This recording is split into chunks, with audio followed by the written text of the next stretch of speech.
Hi guys, welcome back. My name is Paola Rodriguez. I am a sex therapist in the beautiful city of Miami, and I have two amazing people with me. Marla Stewart, coach, author, educator, sexologist, Justin, Tantra and love coach. And today I just have him for a quick minute because when it comes to sexuality, a lot of us have different approaches, but a lot of us can be so helpful.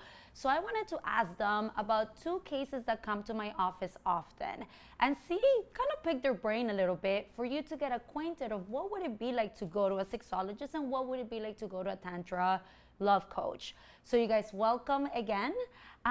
So one of the cases that I often see in my practice is women that come in that they're like, Paola, I don't think I've ever had an orgasm, right? And I always say, listen, if you're sitting there DJing and you're thinking, am I having an orgasm? You're already in your mind and you're not gonna have an orgasm, right? You gotta be super present in your body. But I'm wondering, you guys, if somebody comes into your practice with this type of issue, how would you help? What would you do? Most women that come to me that are not sure if they've had an orgasm, typically they haven't had an orgasm. Typically you really know when you've had an orgasm. And if they haven't had one in their life, I'll ask them exactly what they think is going on within them. So it's really important to get an understanding of what they feel might be happening.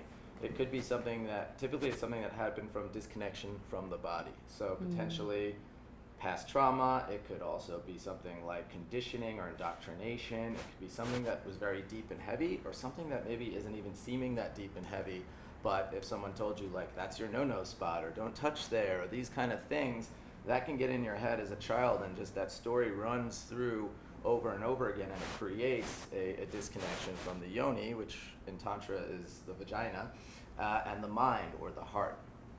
Awesome. And just how would you, so you would kind of address, okay, first of all, let's think about the why, right? Like let's first focus on the why and then kind of create the how. What does the how look like in your line of work? Right, so if we could address what the why is, then we could see, well, if it's trauma, we may need to do different things to heal that trauma. But let's take any kind of situation. First, reconnecting with the vagina, reconnecting with the yoni.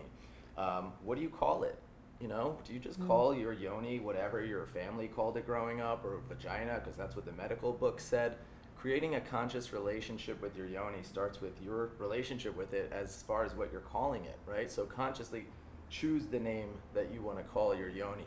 In Tantra, we say yoni, it means like sacred space, temple, it means source. I mean, what a beautiful connotation to this area. And then get reacquainted with the yoni. So a practice that we use in Tantra is called yoni gazing.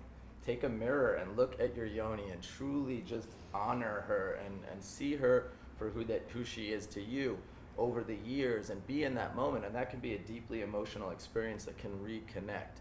And then going into touch, not just going into like, okay, I'm going to touch my yoni and start to see if I could reawaken it, but without any goal, just being on a journey of self-pleasure. That's different than masturbation. Self-pleasure could mean looking at yourself in the mirror nude. It could mean touching and oiling up your skin and not even touching your yoni, and just seeing what awakens within you. Perhaps at this moment the yoni isn't very sensitive, but maybe your nipples are. And to reconnect that and then move into the yoni can cause this pleasure pathway to open up this pleasure pathway. And you guys, how interesting. How many women, I think the three of us are very on board with that haven't taken a mirror. When was the last time that they looked at their vulva? When was the last time that they looked at their yoni? You know, probably never. It's like, this is something that we have to cultivate that connection with these parts of ourselves. What about for you, Marla? Yeah, you know, for me, when someone comes to me and they say, oh, I haven't had an orgasm, most of the time it's a lot of women who haven't had vaginal orgasms. And I usually have to tell them that's okay because because there's such a big difference between, you know, clitoral and vaginal orgasms, and the fact that most cis women are not going to have vaginal orgasms, right? Like, and that is important to say, to understand, you know, there's lots of different things, right? Like understanding, are you a front-facing or a back-facing vulva? You know, can you tell us what that is, guys, for yes, people that don't know? Yeah, absolutely. So thinking about front-facing, so if you were to stand in front of a mirror, right? And you can see your vulva, or you can see the slit of your vulva. Most of the time that would be front facing. If you stand in front of the mirror and you can't see anything, I say you kind of look like a doll, right? Dolls, usually don't have any genitals. Wow. If you stand in the mirror, you close your legs, and you don't look like you have anything, most of the time that's a back facing vulva. So really depending on where your vulva is situated is going to be dependent on how you can achieve a better orgasm. So thinking about, do you need to be laying on your back, or do you need to be humping a pillow, or do you need to be, what kind of position is going to be best for you? Also thinking about the clitoral size, right? So is your clitoris more internal, or is a lot of it external? Do you need suction? Do you need pressure? So thinking about all of these different things are going to make a really big difference into how you need to have an orgasm. Because for me, I remember the longest time I was like, oh my God, bullet vibrators, these are the worst, right? Like they don't do anything for me. Well, after lots of people have been paying attention, now we have air pulse and there's like suction. I'm like, that is what I need, right? And that changed my world, like 3 years ago. So wow. Thinking about how to have an orgasm really depends the shape, the structure, where it is, in addition to knowing what the trauma, if there's trauma, if there's religious trauma, if there's shame, stigma, all of those different things. But the physical aspects, I think, are important as well. So yeah, for me, understanding that you might not have a vaginal orgasm because we don't have nerves in our vaginas. If we did, childbirth would be way better than it is, or way worse, I should say, than it is. It's already worse. But it would be, it would be that. But anyway, there's a reason for all of those things. But I think there's just a lot of different factors that take place. Awesome. And you guys, another thing, thank you. Yes, that makes so much sense. And interesting, Marla, imagine, I've been in this field, and that whole idea of looking at your body, it's where's your vulva? How does it look? And it's so important to know this little thing. So I'm so glad that you share that with us. Another case that comes to my practice often is couples that are in a long-term relationship, monotony, routine, time, and they're no longer having sex, you guys. And I think the couple that I've had come in, the longest amount of time that they haven't had sex has been about 6 to 7 years, wow. Guys. 6 to 7 years. So I wonder, it varies. 6 months, 1 year, 5, 6, 7. Tell me, what would you guys do with a couple like this? First, I'd ask them, when did this start? Yes. Was there any event that might have happened that could be making this happen? So sometimes, you had a kid, right? A lot of people have kids. They just lose the experience of wanting to be together in a sexual sense. Sometimes they're just super tired or they don't have any privacy anymore. So to know if there was any event that triggered this would be really important. But then I see a sexless marriage or relationship as more of a symptom of something else. And yes. Typically that is communication. Yes. So I will always have my clients come in and get into themselves, not in the relationship, but come into their own and say, what is your truth? What is your truth around your intimacy? What is your truth around sexuality? What are your fantasies and desires? And what are some of your boundaries? Even with your husband or wife or whoever for many, many years. Many people start relationships without thinking of any of this. And then eventually, the symptom of no sex comes out that way. So talking about that, and then also safety, right? If you don't feel safe, you're not going to want to have sex. It's one of the primary things that you need in your life to move anywhere, right? So sometimes you don't even realize that maybe you don't even feel safe with your partner or yourself to foster any sexual energy. Yep. So if that's the case, I always, and even if it's not the case, I invite my couples to create agreements within the relationship. Most issues come from implicit agreements not being made explicit. So to literally write down, here are agreements that we have in our relationship. We don't use the phone at the dinner table. What does that prevent? Oh, the one time someone pulls up their phone and the other person screams and goes nuts at them and it causes an argument. What about agreements in your sex life? Maybe it is okay to bring another partner into the bedroom. Maybe it's not, but get really clear on that. So we're not in this gray area that causes major issues, emotions to come up. triggers to happen, and then you're certainly not going to be having sex. So this is kind of the foundation I would start with to rebuild sex into the relationship. Love it. Thank you, Justin. Guys, I can't talk enough about safety and trust. I love this. It's one of my favorite definitions of intimacy is the perfect balance between vulnerability and safety. Without intimacy, without vulnerability, without safety, we're not going to be able to enter that place together. Thank you. Justin, what about for you, Marla?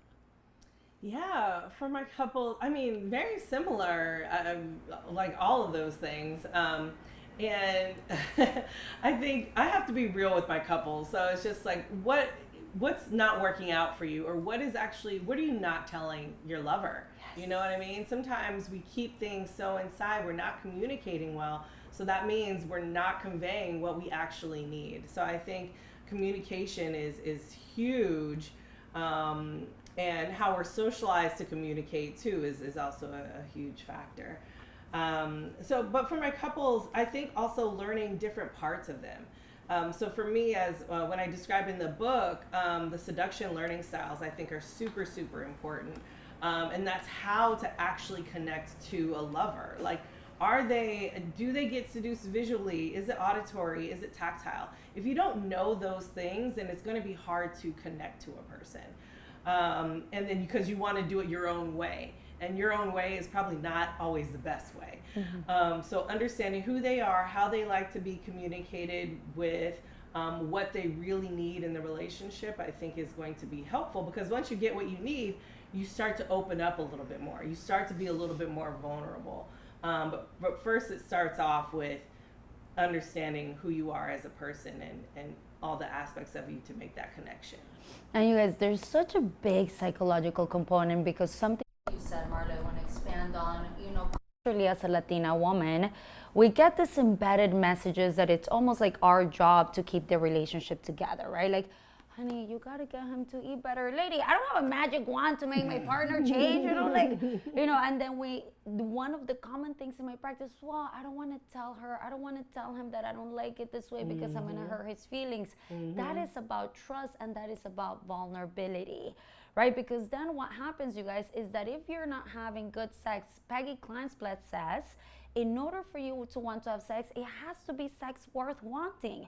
If you love this little restaurant, right, and they all of a sudden change the chef on you, you love the restaurant, and now the food tastes different, you're not going to go to a restaurant as much as you did before, because now you're associating that restaurant that at some point was super yummy and you loved it, the ambience, the music, everything is still the same, but the food tastes different. Then we start to associate sex to a negative experience, and then we're not gonna enter that place together with our partner. Guys, Marla mentioned her book. She has so many good gems in here. So please don't forget to check it out. You can find it on Amazon. And guys, what do you have coming up? We wanna see you, we wanna find you, we wanna know more. So tell us.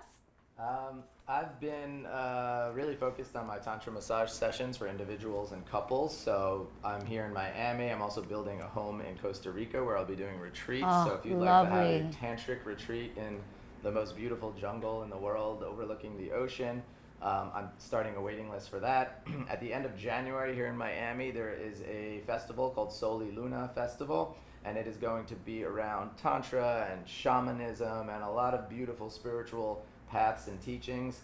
I'll be facilitating there, including doing my Tantra massage demo. So I'll be actually showing you live the demo that I do in my Tantra massages on a woman.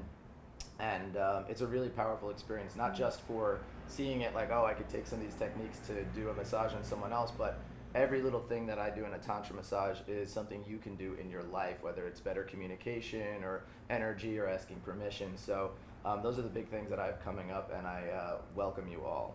Oh my God, that sounds fabulous. And you guys, all these people are in Miami. Whoop, whoop, 305, baby. Okay, Marla, what about you? Yes, next year is going to be a really big year for me. But in addition to the Sex Down South conference that happens in Atlanta in September, we are working on Sex on Top, which will be in Toronto, Sex on the Beach here in Miami, Sex on Bourbon in New Orleans, wow. Which will be sort of a weekend, day-long weekend events. And then I'm also working on my small event, virtual festivals. So that those will be happening too, and those are all. I don't know if I could say these on camera, but we'll have. I'll have Dick Fest. I'll have Booty Fest. And I'll be having, I think I'm going to call it Coochie Con. Love it. Yes, Coochie Con. So that will be happening all next year as well. Awesome, guys. Don't forget to check them out. These are fabulous people and wise and contagious energy. I just thank you so much for sharing this space with me.